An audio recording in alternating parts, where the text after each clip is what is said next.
सर्दियों के मौसम में ड्राई फ्रूट्स और गर्म तासीर वाली जो चीजें होती हैं वो बहुत ही फायदा करती हैं और इस मौसम में ये सारी चीजें खाने में बहुत ही बढ़िया भी लगती हैं और यही सही मौसम और टाइम होता है गुड़ और ड्राई फ्रूट्स वगैरह खाने का। तो नमस्ते दोस्तों, स्वागत है आप सभी का नेहा की पाकशाला में। और आज हम बनाने जा रहे हैं सर्दियों में खाई जाने वाली सर्दियों की स्पेशल ड्राई फ्रूट कतली यानी कि ड्राई फ्रूट बर्फी, वो भी बिना चीनी के। और ये जो बर्फी है ना, ये जच्चा यानी कि न्यू मदर के लिए भी बहुत फायदेमंद है। तो आप इसको न्यू मदर के लिए भी बना करके तैयार कर सकते हैं, उनको खिला सकते हैं। तो चलिए शुरू करते हैं। अभी हम कुछ मसाले भूनेंगे। तो पैन में हम डालेंगे 2.5 टेबलस्पून साबुत सौंफ, 2 टेबलस्पून जीरा, 2 टेबलस्पून अजवाइन और 1 टीस्पून मेथी दाना। अभी हमें गैस को ऑन करके एकदम लो फ्लेम पे रखना है और बीच बीच में चलाते हुए मसालों को हल्का सा भून लेना है। तो ये जो सारे मसाले हैं इनको हमें भून करके और पीस करके ड्राई फ्रूट बर्फी में डालने हैं। हल्का सा भून करके जब हम इन मसालों को बर्फी में डालेंगे ना, तो इनका फ्लेवर जो है वो ज्यादा अच्छा आएगा। तो ये जो सारे मसाले हैं ये हमारी बॉडी को बहुत ही ज्यादा गर्मी देते हैं और सर्दी से भी बचाते हैं। और सौंफ जो है इससे डाइजेशन अच्छा रहता है, डाइजेशन इम्प्रूव रहता है। और ये जो सारे मसाले हैं ये जच्चा यानी कि न्यू मदर को भी बहुत ही ज्यादा फायदा करते हैं। और अगर आप ये ड्राई फ्रूट बर्फी स्पेशली जच्चा के लिए बना रहे हैं यानी कि न्यू मदर के लिए बना रहे हैं, तो आप इसमें छोटी पीपल, पीपरा मूल और सतावर भी डाल सकते हैं। इनको हमें बहुत ज्यादा नहीं भूनना है, बस इतना ही भूनना है कि इनका मॉइस्चर खत्म हो जाए और इनसे हल्की हल्की सी खुशबू आने लगे। तो ये हल्के से ड्राई रोस्ट हो चुके हैं, बहुत ही अच्छी खुशबू भी आने लगी है इसमें से। तो अभी हम गैस को ऑफ कर देंगे और इन मसालों को ठंडा होने देंगे। अभी एक मिक्सर जार ले लेंगे और ये मैंने एक मीडियम साइज के जायफल को छोटा छोटा तोड़कर रखा है जिससे कि इजीली ग्राइंड हो जाएगा। इसको डाल देंगे मिक्सर जार में। और ये जो मसाले हमने भुने थे वो ठंडे हो चुके हैं, तो इनको भी हमें डाल देना है इसमें। और अब इन सारे मसालों को हमें एकदम अच्छे से पीस लेना है, एकदम फाइन पाउडर बना लेना है। तो ये जो सारे मसाले हैं इनको हमने ग्राइंड करके एकदम फाइन पाउडर बना लिया है और अभी हम इनको अलग रख देते हैं। अब हम सारे ड्राई फ्रूट्स भूनेंगे। तो पैन में हम 3/4 कप घी डालेंगे और घी को हमें मीडियम फ्लेम पे हल्का सा गर्म कर लेना है। बहुत ज्यादा घी को गर्म नहीं करेंगे वरना ड्राई फ्रूट्स इसमें डालते ही जल जाएंगे।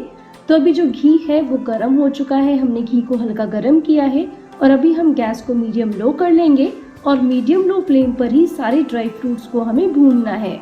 ये है मेरे पास 100 ग्राम काजू। तो इनको हम घी में डाल देंगे और इनको हमें हल्का सा कलर चेंज होने तक फ्राई कर लेना है। तो जो काजू है वो फ्राई हो गए हैं, इनका कलर भी हल्का सा चेंज हो गया है। तो अभी हम इनको एक थाली में निकाल लेते हैं। ये मैंने लिए हैं 100 ग्राम बादाम। इनको भी घी में डाल करके हल्का सा कलर चेंज होने तक हमें फ्राई कर लेना है। तो जो बादाम है वो भी फ्राई हो चुके हैं, इनको भी हमें घी में से निकाल करके अलग रख लेना है। ये है 100 ग्राम अखरोट। इनको भी हमें हल्का सा कलर चेंज होने तक फ्राई कर लेना है। ये जो सारे ड्राई फ्रूट्स हैं इनकी तासीर काफ़ी ज़्यादा गर्म होती है और ये बहुत ही फायदा करते हैं स्पेशली सर्दियों के मौसम में। तो अखरोट जो है वो भी बढ़िया से फ्राई हो चुके हैं, इनको भी हम घी में से निकाल लेते हैं। ये है मेरे पास 100 ग्राम नारियल। इसको भी हमें घी में डाल करके हल्का सा कलर चेंज होने तक फ्राई कर लेना है। नारियल के सूखे गोले को मैंने लंबा लंबा काट करके लिया है। आपके पास अगर सूखा नारियल का गोला नहीं है तो आप नारियल के बुरादे को ड्राई रोस्ट करके भी इस बर्फी में डाल सकते हैं। तो नारियल जो है वो भी फ्राई हो गया है, इसका कलर भी चेंज हो चुका है। तो इसको भी हम थाली में निकाल लेते हैं। ये मैंने ली है 50 ग्राम किशमिश। इनको भी फ्राई करेंगे। किशमिश बहुत जल्दी फ्राई हो जाती है और अभी आप देख सकते हैं कि किशमिश पूरी फूल गई है, मतलब कि ये फ्राई हो चुकी है। तो इसको हम निकाल लेते हैं एक अलग बोल में। ये है मेरे पास 200 ग्राम गोंद। तो थोड़ा थोड़ा करके हम गोंद को फ्राई कर लेंगे घी में। गोंद फूलता है इसलिए एक साथ ज़्यादा गोंद न डालें, थोड़ा थोड़ा करके ही फ्राई करें। एक साथ ज़्यादा गोंद डाल देने से वो अच्छे से नहीं सिकेगा और कच्चा रह जाएगा।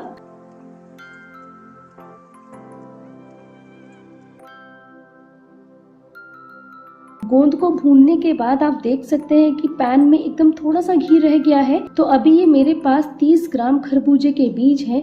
इसी घी में हम इनको सेक लेंगे। इनको सेकने के लिए ज़्यादा घी की ज़रूरत नहीं पड़ती है, बहुत ही कम घी में ये बहुत ही बढ़िया से सिक जाते हैं।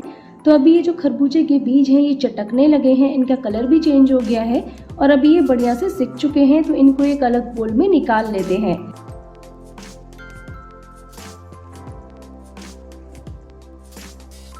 ये है मेरे पास 30 ग्राम खसखस। इसको भी हम पैन में डाल करके सेक लेंगे। 2 मिनट में ही ये सिक जाएगी और इसको सेकने के लिए हमें अलग से घी डालने की ज़रूरत नहीं है।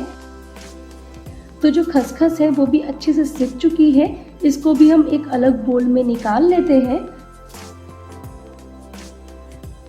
अब सेम पैन में हम 2 चम्मच घी डाल करके हल्का सा गरम कर लेंगे। घी पूरा मेल्ट हो चुका है और हल्का सा गरम भी हो गया है। तो ये है मेरे पास 100 ग्राम मखाने। इनको हमें बीच बीच में चलाते हुए क्रिस्पी होने तक भून लेना है। मखानों को बहुत ज़्यादा घी में न भूनें, कम घी में ही ये अच्छे से भून जाते हैं। ज़्यादा घी में अगर आप मखानों को भूनेंगे तो उनका टेस्ट बिगड़ जाएगा। तो जो मखाने हैं वो भून गए हैं, बढ़िया से क्रिस्पी हो गए हैं। तो इनको चेक करने के लिए आप इस तरह से इनको तोड़ेंगे तो ये इजीली टूट जाएंगे, मतलब कि ये भून चुके हैं अच्छे से। तो अभी हम गैस को ऑफ करेंगे और मखानों को निकाल लेंगे। ये हमने जो काजू, बादाम, अखरोट और नारियल फ्राई किए थे ये बिल्कुल ठंडे हो चुके हैं। तो अभी एक मिक्सर जार में हम इन सारे ड्राई फ्रूट्स को डाल देंगे। अब इनको हमें दरदरा ग्राइंड कर लेना है। तो ये हमने ड्राई फ्रूट्स को दरदरा ग्राइंड कर लिया है। छोटे छोटे चंक्स हैं इसमें ड्राई फ्रूट्स के। और जो नारियल है उसको मैंने थोड़ा बड़ा बड़ा रखा है। ये इस तरह से खाने में बहुत ही अच्छा लगता है, बहुत ही बढ़िया लगता है। और अगर आपको इसको छोटा छोटा एकदम करना है तो आप थोड़ा सा मिक्सर को और चलाएंगे तो ये थोड़ा सा और छोटा छोटा हो जाएगा। तो अभी एक बड़ा साइज का बोल ले लेंगे और उसमें ये जो ड्राई फ्रूट्स हमने ग्राइंड किए हैं उनको निकाल लेंगे। सेम मिक्सर जार में अब हम भुने हुए मखाने डालेंगे और मखानों को हमें 2 बार में दरदरा ग्राइंड कर लेना है। क्योंकि ये क्वांटिटी में थोड़े ज़्यादा है तो 2 बार में हम इनको ग्राइंड कर पाएंगे। तो जो मखाने हैं वो दरदरे ग्राइंड हो गए हैं। तो इनको भी हम इसी बोल में निकाल लेते हैं और जो बाकी के बचे हुए मखाने हैं उनको भी हमें दरदरा ग्राइंड कर लेना है और फिर इसी बोल में निकाल लेना है। अब इसी मिक्सर जार में हमने जो गोंद फ्राई किया था उसको भी क्रश कर लेंगे। तो गोंद को हमने थोड़ा सा क्रश कर लिया है तो इसको भी हम इसी बोल में निकाल लेते हैं। बाकी का जो बचा हुआ गोंद है उसको भी हम मिक्सर जार में डाल करके क्रश कर लेते हैं। तो ये जो बाकी का बचा हुआ गोंद था उसको भी हमने क्रश कर लिया है, इसको भी हम बोल में निकाल लेते हैं। तो सारे ड्राई फ्रूट्स को हमने ग्राइंड कर लिया है, इनको भी अभी हमें अलग रख देना है। अब हमें इस बर्फी में डालने के लिए हल्दी को भूनना है और ये मैंने 3 टेबलस्पून हल्दी ली है। तो थोड़ा थोड़ा पानी डाल करके हमें थोड़ा सा गाढ़ा पेस्ट बना लेना है हल्दी का। एक साथ ज्यादा पानी नहीं डालना है वरना जो हल्दी का पेस्ट है वो पतला हो जाएगा। तो जो हल्दी है वो अच्छे से नहीं भुनेगी। तो अभी देखिए हल्दी का हमने इस तरह से गाढ़ा पेस्ट बना लिया है। अब हमें इस हल्दी को भून लेना है। तो पैन में हम 3 चम्मच घी डालेंगे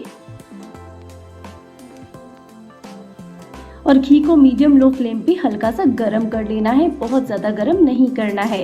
अब घी जो है वो पूरा मेल्ट हो चुका है और हल्का सा गरम भी हो गया है। तो हल्दी के पेस्ट को हम पूरा डाल देंगे घी में। अब इस हल्दी को हम घी में अच्छे से मिक्स कर लेंगे और फिर लगातार चलाते हुए मीडियम लो फ्लेम पे हमें इसको भून लेना है। हल्दी जब भुन जाएगी तो उसका कलर चेंज हो जाएगा और घी भी उससे सेपरेट होने लगेगा।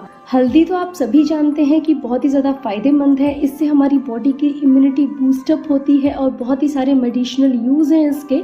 इसमें बहुत सारी anti bacterial, anti fungal properties भी हैं। और इस तरीके से भून करके जब हम हल्दी को बर्फी में डालेंगे तो जो हल्दी का स्वाद है वो ज़्यादा अच्छा आएगा और हल्दी का कच्चापन भी खत्म हो जाता है भून लेने से। इसलिए हम हल्दी को भून करके इस बर्फी में डाल रहे हैं। तो जो हल्दी है वो भुन गई है अच्छे से। आप देख सकते हैं कि इसका कलर चेंज हो गया है और घी भी इससे सेपरेट होने लगा है। तो अभी हमें गैस को ऑफ कर देना है और इसको भी अभी हम अलग रख देंगे। अब एक बड़े साइज के पैन में हम 2 केजी गुड़ डालेंगे। गुड़ को हमने छोटे छोटे पीसेस में तोड़ लिया है जिससे कि वो जल्दी से मेल्ट हो जाएगा। तो मीडियम लो फ्लेम पर बीच बीच में चलाते हुए हमें गुड़ को पूरा मेल्ट कर लेना है। गुड़ का जो इस्तेमाल है वो सर्दियों में सबसे ज़्यादा होता है और चीनी की जगह पर अगर हम गुड़ का इस्तेमाल करते हैं तो सर्दी जुकाम से बचाव होता है और साथ ही साथ रोग प्रतिरोधक क्षमता भी बढ़ती है। यानी कि गुड़ को रोजाना खाने से हमारी इम्यूनिटी इंक्रीज होती है। गुड़ में विटामिन ए और बी होता है, sucrose, glucose, iron, calcium, phosphorus, potassium और मैग्नीशियम भी होता है। गुड़ खाने से एसिडिटी से छुटकारा मिलता है, डाइजेशन इम्प्रूव होता है, कॉन्स्टिपेशन की शिकायत नहीं रहती है। और जो गुड़ है उसमें भरपूर मात्रा में आयरन होता है, तो अगर आपका जो हीमोग्लोबिन है वो बार बार डाउन हो जाता है या फिर आपको एनीमिया की शिकायत रहती है, तो आपको डेली गुड़ खाना चाहिए, बहुत ही ज़्यादा फायदा करेगा। और गुड़ का रोज़ाना इस्तेमाल करने से ब्लड प्रेशर कंट्रोल में रहता है। स्पेशली जो हाई ब्लड प्रेशर वाले पेशेंट्स होते हैं उनको ज़रूर गुड़ खाना चाहिए रोज़ाना। गुड़ अभी काफ़ी हद तक मेल्ट हो चुका है, तो अभी इस स्टेज पर हम इसमें 1 चम्मच भर करके घी डाल देंगे। इससे क्या होगा कि गुड़ में बढ़िया शाइन आएगी और वो जलेगा भी नहीं।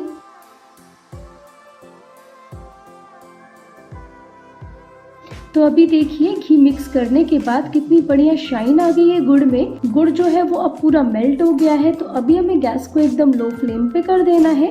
जो हमने मसाले पीसे थे वो हम इसमें डाल देंगे। साथ ही में 200 ग्राम सौंठ है मेरे पास, ये डाल देंगे इसमें। अभी मिक्स कर लेंगे पहले इनको, एक साथ सारी चीजें नहीं डालेंगे वरना मिक्स करने में मुश्किल होगी। तो थोड़ा थोड़ा सामान गुड़ में डालते जाएंगे और मिक्स करते जाएंगे। सौंठ का जो फ्लेवर होता है वो गुड़ के साथ में बहुत ही बढ़िया लगता है और सर्दियों में तो सौंठ बहुत फायदा भी करती है। तो जो हल्दी भुनी थी वो भी अब इसमें डाल देंगे।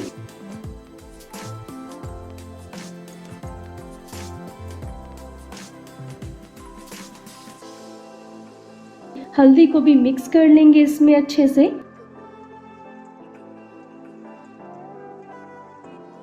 अब डालेंगे इसमें हम ये भुनी हुई खसखस, किशमिश डाल देंगे, खरबूजे के बीज भी साथ ही में डाल देंगे। अब इनको मिक्स कर लेते हैं पहले।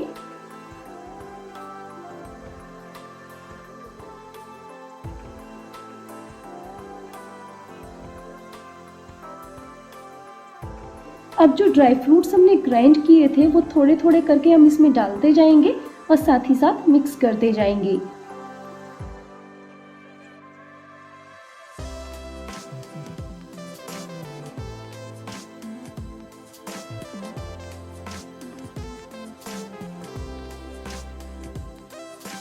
तो अभी सारे ड्राई फ्रूट्स, हल्दी और मसाले वगैरह हमने मिक्स कर लिए हैं गुड़ में बढ़िया से। और आप देख सकते हैं कितना बढ़िया ये मिक्सचर तैयार हो चुका है। खूब सारे ड्राई फ्रूट्स और घी आपको इसमें नज़र आ रहा है। तो अभी हम गैस को ऑफ कर लेते हैं। ये मैंने एक बड़े साइज की ट्रे ली है, इस पर मैंने बटर पेपर लगा दिया है और घी से उसको अच्छे से ग्रीस कर लिया है। तो इस ट्रे पर हम इस तरह से थोड़ा थोड़ा मिक्सचर डालते जाएंगे और फिर हाथ से इस तरीके से अच्छे से दबा दबा कर उसको स्प्रेड करते जाएंगे और लेवल करते जाएंगे।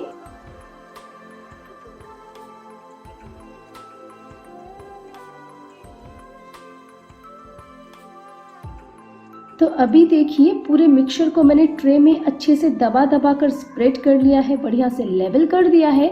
और अभी भी ये हल्का हल्का गरम है, तो अभी गरम गरम में ही हम नाइफ से इसमें कट्स लगा देंगे, जिससे कि इसके पीसेस जो है वो बड़ी आसानी से और अच्छे से निकल आएंगे।